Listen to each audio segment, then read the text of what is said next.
이 마가복음의 문맥을 우리가 잠시 좀 생각을 해봅니다. 예수님께서 얼마 전에 나귀를 타시고 이제 호산나 호산나 이렇게 외치는 이 예루살렘에 들어가셨습니다.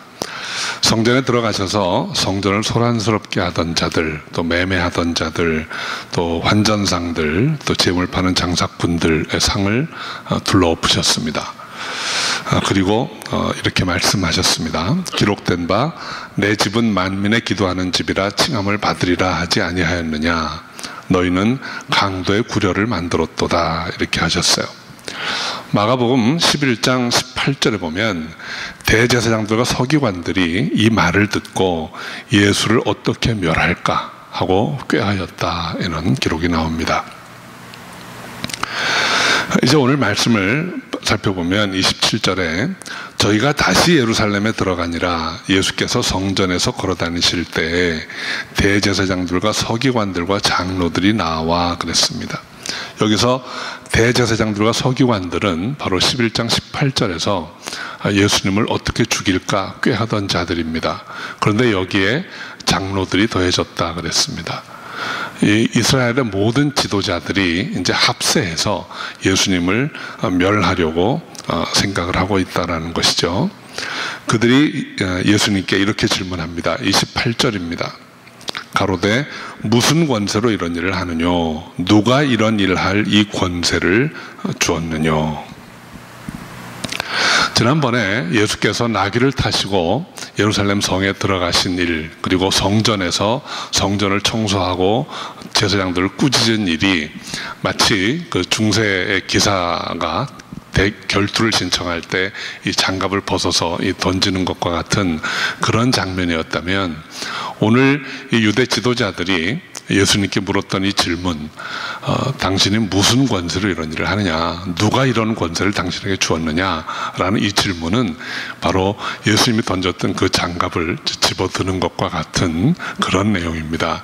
이제 본격적으로 예수님을 대적하고 예수님께 도전하는 그런 장면이죠. 이 무슨 권세로 이런 일을 하느뇨, 또 누가 이런 일을 할 이 권세를 주었느뇨 라는 이 두 가지 질문에 어떤 의미가 있는지 한번 생각해 봅니다. 첫 번째로, 당신은 무슨 권세로 이런 일을 하느뇨. 여기서 이런 일이라는 것은 성전에 들어오셔서 주님이 하신 일들입니다. 성전에 장사하는 장사꾼들을 다 몰아내고 제사장들을 꾸짖은 일입니다. 그리고 이 만민의 기도하는 집이라 일컬음 받아야 할 이 성전을 너희가 강도의 구려를 만들었다, 이렇게 꾸짖으신 그런 일입니다. 그들이 보기에 예수님은 등록된 랍비도 아니고 제사장 직분을 받은 자도 아니고 또 성전 안에서 이렇게 당당하게 큰 소리치고 활보할 수 있는 이런 권세가 도대체 주어진 적이 없는데 이게 무슨 근거로 이런 일을 하는가라고 따지는 것입니다. 두 번째로, 누가 이런 일을 할 이 권세를 주었느냐라는 질문입니다. 그들 생각에 성전에서 이렇게 활보하면서 마음껏 하고 싶은 대로 사역을 할 수 있는 일을 할 수 있다면 그것은 대제사장이 그 권세를 위임하는 자 외에는 그렇게 할 수 있는 사람이 없다는 거죠. 그런데 자기들은 예수님께 그런 권세를 위임한 적이 없습니다. 또 하나의 가능성은 그 성전에서 이렇게 마음껏 활보하면서 일을 할 수 있는 분이 있다면 그것은 신적 권세를 받은 분밖에 없을 겁니다. 하나님께서 권세를 주신 분일 수도 있다는 생각을 그들은 아마 했을 거예요. 그들은 여러 경로를 통해서 이미 예수님에 관한 많은 정보를 듣고 있습니다. 예수님이 가시는 곳마다 그들은 끈앞풀들을 보냈습니다. 서기관들과 바리새인들이 늘 예수님 곁에 있었어요. 예수님이 하시는 일거수일투족 하시는 모든 말씀들을 다 듣고 본부에 보고를 합니다. 그런데 그들이 들은 정보만 요약해 보아도 예수님은 예사뿐은 아닙니다. 그들 마음속에 일말의 두려움이 있습니다. 도대체 무슨 권세로 일을 하는가? 이것은 그냥 단순한 호기심 때문에 물은 질문이 아닙니다. 거기에는 두 가지 복선이 깔려 있습니다. 정말 이분이 하나님 주신 권세로 일을 하는 것이라면 우리가 이를 회방하는 일이 두려운 일이 되지 않을까 하는 무서운 마음이 하나 있고, 또 하나는 만약에 이분이 그런 신적 권세를 가지지 않았다면, 그런데 자기 입으로 그런 얘기를 한다면 우리가 신성모독으로 이를 죽일 수 있는 빌미가 될 수 있다라는 것이죠. 그래서 그들은 아주 심각하게 물어본 것입니다. 정말로 저가 메시아일까? 그래서 당신은 무슨 권세로 일을 하는가? 누가 이 권세를 당신에게 주었는가? 라고 물어본 것입니다. 세례 요한이 요단 강가에서 회개의 세례를 베풀 때에도 비슷한 일이 있었습니다. 그때도 예루살렘에서 파견된 사람들이 와가지고 세례 요한에게 물었습니다. 당신이 그리스도입니까? 라고 묻습니다. 그때 요한이 나는 아니다 라고 답했습니다. 유대 지도자들은 이 범상치 않은 일이 일어날 때마다 이 누굴까? 이 어떤 권세로 일을 하는가? 약간 늘 궁금했어요. 그래서 그들이 그리스도가 아니라고 하니까 계속 묻습니다. 당신이 엘리야냐? 아니면 그 선지자냐? 그 선지자라는 말은 신명기에 나오는 이야기입니다. 신명기에 그 선지자라는 표현이 여러 번 나오는데 그것은 바로 오실 메시아를 가리키는 것이죠. 세례 요한은 그때도 나는 그리스도도 아니고 엘리야도 아니고 선지자도 아니다 그랬습니다. 그러니까 유대 지도자들이 그리스도도 아니고 엘리야도 아니고 선지자도 아닌데 네가 왜 세례를 주느냐 이렇게 물어봐요. 그때 세례 요한이 나는 아무것도 아니고 내 뒤에 오실 분이 있는데 그분은 나하고 비교하면 나는 그분의 신발끈을 매기에도 적합하지 않은, 그렇게 비교가 안 되는 분이 오실 것이다 이렇게 얘기합니다. 그리고 며칠 후에 예수님이 요단강가에 나타나시니까 저분이 세상 죄를 지고 가는 하나님의 어린 양이다 이렇게 얘기합니다. 이 유대 지도자들은 이 모든 이야기를 다 들은 사람들입니다. 그리고 그들이 확신한 것은 세례 요한은 그리스도가 아니라는 거였어요. 그래서 그들은 세례 요한이 붙들려가고 죽음을 당할 때 그냥 무관심하게 방치하는 그런 일이 있었습니다. 자, 오늘도 이 유대 지도자들이 예수님에게 세례 요한에게 물었던 것과 유사한 질문을 하고 있는 것입니다. 결국 이 질문의 요지는 당신이 그리스도냐 하는 것입니다. 예수님은 그들이 왜 지금 이 질문을 하는지 이유를 잘 알고 계셨어요. 그래서 빌미를 주지 않고 오히려 반문하십니다. 29절, 30절이 예수님의 반문입니다. 우리 함께 읽어볼까요? 예수께서 가라사대 나도 한 말을 너희에게 물으리니 대답하라. 그리하면 나도 무슨 권세로 이런 일을 하는지 이르리라. 요한의 세례가 하늘로서냐 사람에게로서냐 내게 대답하라. 이 질문은 너희가 세례 요한을 어떤 사람으로 인정했느냐, 그가 누구에게 받은 권세로 자기 일을 했다고 생각하느냐라는 질문을 한 것입니다. 이 질문은 이들에게는 아주 곤란한 질문이었어요. 이 질문에 잘못 대답하면 그들은 아주 곤란한 지경에 빠지게 됩니다. 첫째로 세례 요한의 한 모든 일이 하나님께 받은 권세로 한 일이다 라고 답을 하게 되면 그들은 이런 형편에 처하게 됩니다. 첫째는 그들의 죄인됨을 인정해야 됩니다. 세례 요한은 사두개인들과 바리새인들에 대해서 그들이 죄인이라고 이미 선포했습니다. 독사의 자식들이라고 했습니다. 그리고 도끼가 나무 뿌리에 놓였다 이렇게 얘기합니다. 심판이 가까웠다는 거죠.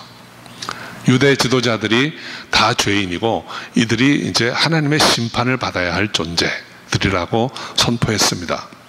만약에 세례 요한의 권세가 하나님께로부터 받은 권세라면 이 사실도 인정해야 되는 것입니다. 자기들의 죄인됨 그리고 자기들의 자격 없음을 인정해야 되는 것이죠. 두 번째는 만약에 세례 요한이 하나님의 권세로 이 땅에 오셔서 회개의 세를 베푸는 것을 인정해야 한다면 그들은 세례 요한의 죽음에 대해서 책임이 있습니다. 세례 요한이 옥에 갇히고 목이 베울 때에도 그들은 그냥 방관했었습니다. 그런데 이 일에는 유대 지도자들의 책임이 분명히 있는 것입니다. 당시 로마 정부는 그 식민지의 종교를 인정했어요. 그래서 이스라엘에도 산헤드린 공회가 세워지는 것을 허락을 했고 그들에게 일정한 정도의 자율권을 주었습니다. 그래서 종교 지도자들은 건드리지 않았습니다. 만약에 세례 요한이 하나님의 권세로 그 일을 한 것이라고 인정하게 되면 그들은 당연히 세례 요한을 지켰어야 합니다. 물론 헤롯이 세례 요한을 붙잡아 갈 때 직접적인 이유는 헤롯의 그 불의한 바르지 못한 결혼 문제를 지적했기 때문에 세례 요한을 붙잡아 간 거예요. 그럼에도 불구하고 유대 지도자들이 세례 요한은 하나님의 선지자입니다 라고 선포하면 헤롯이라도 함부로 하지 못합니다. 그런데 이들은 세례 요한이 그렇게 그리스도도 아니라는 것을 이미 확인했기 때문에 그냥 방치했어요. 오히려 헤롯이 잡아다 죽이는 것을 은근히 기다렸는지도 모릅니다. 세례 요한은 유대 지도자들을 독사의 자식들아, 그리고 심판받을 죄인이라고 이미 선포했기 때문이죠. 그래서 그들이 세례 요한의 권위를 인정한다면 그들은 세례 요한의 죽음에도 책임을 져야 하는 것입니다. 세 번째로, 만약에 세례 요한의 권세가 하나님께로부터 온 것이라는 걸 인정한다면 그들은 예수가 그리스도이심을 믿어야 하는 것입니다. 오늘 이 질문은 아무 필요가 없는 질문이 되고 마는 것입니다. 세례 요한이 하늘로부터 받은 권세를 가지고 예수님을 하나님의 어린 양이라고 했기 때문에 그들은 당연히 그것을 믿어야 하는 것이죠. 이런 세 가지 이유 때문에 그들은 세례 요한의 권세가 하나님께로부터 온 것이라고 인정할 수가 없었어요. 그래서 그들은 그렇게 말하지 않습니다. 만약에 세례 요한의 사역의 권세가 하늘로부터 온 것이 아니라 이렇게 답을 하게 된다면 그들은 더 곤란한 지경에 처합니다. 이미 많은 백성들은 세례 요한이 하나님의 선지자, 참 선지자라는 것을 믿었습니다. 그래서 세례 요한에게 나가서 세례를 받고 회개의 삶을 살기로 결단하는 일들이 많이 있었습니다. 그런데 만약에 이들이 세례 요한이 하나님의 권세를 한 일이 아니다라고 부인하게 되면 모든 백성들과 대적하게 되는 것이죠. 그렇게 되면 더 곤란한 문제가 생깁니다.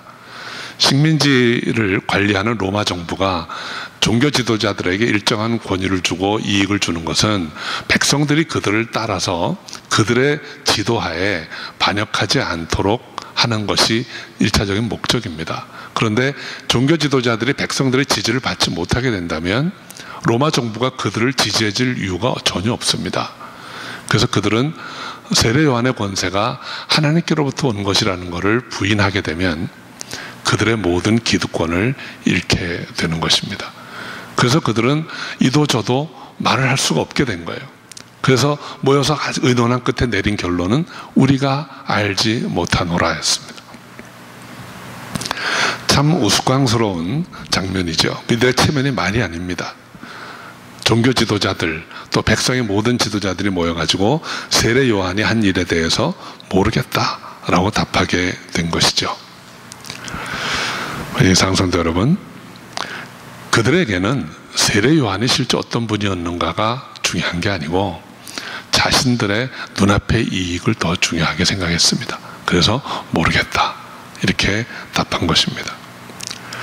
사람들은 때로 자신의 마음을 밝혀야 할 때, 진리 앞에서 그 질문을 받을 때 진리 그 자체보다는 내 눈앞의 이익 때문에 자신의 마음을 감출 때가 참 많습니다. 몇 해 전에, 아주 오래전이 됐네요, 우리 청문회라는 것이 아주 열풍이 불었던 적이 있습니다. 그때 유행한 말이 무엇입니까? 기억이 안 납니다. 모르겠습니다. 여러분, 기억이 안 나고 정말 몰라서 그렇게 답한 것일까요? 진리를 외면한 것입니다. 내게 어떤 다가올 불이익 혹은 내가 놓칠 것 때문에 진리를 부인하고 진리를 은폐했던 그런 일들이죠. 세상이라고 하는 것은, 세상 사람들의 가치관이라고 하는 것은 일반적으로 진실보다는 눈앞의 이익을 더 중요하게 생각합니다. 이것이 세속주의입니다. 저는 우리 성도 여러분들이 진실을 알기에 힘쓰시고 진실의 편에 서시고 진실의 증인이 되실 수 있기를 주님의 이름으로 축원합니다. 양심선언이라는 말이 있습니다. 이 삶의 환경 또는 삶의 압박에 쫓겨서 거짓으로 말을 하고 아닌 척하고 안 그런 척하고 또는 위증을 하고 이랬던 사람들이 양심의 가책을 이기지 못해서 진실을 밝히는 거예요. 이것을 양심선언이라고 합니다. 어떤 의미에서 보면 그리스도인의 회심은 양심선언입니다. 우리가 모르고 살았던 것, 우리가 감추고 살았던 것, 또는 진리를 보지 않고 외면하고 살고 싶었던 삶, 당장의 이익, 세속적인 이익 때문에 영적인 진리를 외면하고 살았던 삶으로부터 이제는 양심의 가책을 느끼고 하나님 앞에 나오는, 그리고 진리를 고백하는 그런 양심선언의 삶이라고 저는 생각합니다. 그렇다면 그리스도의 양심선언은 무엇일까요? 첫째는 우리가 죄인임을 인정하는 것입니다. 하나님을 알기 전에, 주님을 만나기 전에 우리는 죄인인 것을 인정하지 않습니다. 내가 왜 죄인이야? 근데 사실 내가 왜 죄인이야? 라는 질문은 조금 더 들어가 보면 왜 나만 죄인이야? 라는 것입니다. 조금 더 들어가 보면 나도 죄인이지만 나보다 더 죄 지은 사람이 많은데 왜 나만 갖고 그래? 뭐 이런 이야기입니다. 그리고 그런 비교에서 그래도 나는 괜히 괜찮을 것 같은 그런 생각 속에 숨어 들어가는 것입니다. 그러나 하나님 앞에서 우리는 밖으로 나와야 됩니다. 나는 죄인입니다 라고 밝히 자신을 드러내야 합니다. 나는 유혹에 약한 자입니다. 내 힘으로는 나를 구원해낼 수 없는 자입니다 라는 것을 솔직하게 드러내야 합니다. 그때 하나님의 은혜가 비로소 임할 수 있기 때문입니다. 이런 의미에서 우리는 양심선언을 해야 합니다. 두 번째는 그리스도에 대한 양심선언입니다. 예수님만이 나의 구주가 되시고 내 생명의 주님이 되십니다 라는 고백이 우리 안에 있어야 합니다. 첫 번째, 내가 죄인이라는 고백이 분명하다면 그리스도를 향한 갈망도 자연스럽게 나오는 것입니다. 이 두 가지가 우리 그리스도인의 양심선언입니다. 주님만이 그 대속의 십자가의 보혈로 나를 살리셨고 그 피로 나를 정결케 하시고 그 부활에 내가 믿음으로 참여할 때 내 영원한 생명이 시작된다고 하는 것, 이것을 믿는 것이 우리 그리스도인의 양심선언입니다. 저는 저 여러분 모두에게 이 양심선언이 있기를 바랍니다. 한번 옆에 계신 분에게 고백해 보시기 바랍니다. 나는 죄인입니다. 예수님만이 나의 구주가 되시고 내 생명의 주님이십니다. 이 믿음으로 우리는 살아가는 것입니다. 언제나 어디에서나 우리가 이 진리의 증인이 되시고 진리의 수호자가 되시기 바랍니다.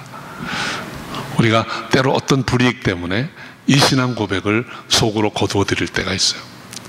무슨 이야기를 하는 것입니까? 어떤 자리에서나 여러분, 난 예수 믿는 사람입니다, 저는 크리스찬입니다 라고 담대히 말씀할 수 있기를 바랍니다.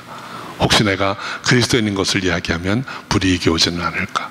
내가 그리스도인이라고 얘기했다가 내가 앞뒤가 안 맞는 곤란한 지경에 처하지는 않을까?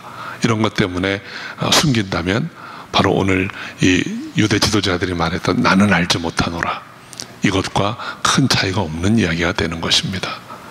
늘 주님 앞에 진실하시기를 주 이름으로 축원합니다. 우리 상성도 여러분, 우리가 깨끗한 마음으로 성경을 읽고 말씀을 들으면 하나님이 믿어지고 예수님의 권세를 인정하게 됩니다. 그러나 미혹된 마음으로 대하면 모든 것이 이해가 되지 않고 불신하게 되는 것입니다. 유대인들에게는 성경이 주어졌습니다. 그리고 수많은 선지자들이 그들에게 와서 하나님의 뜻을 다시 선포합니다.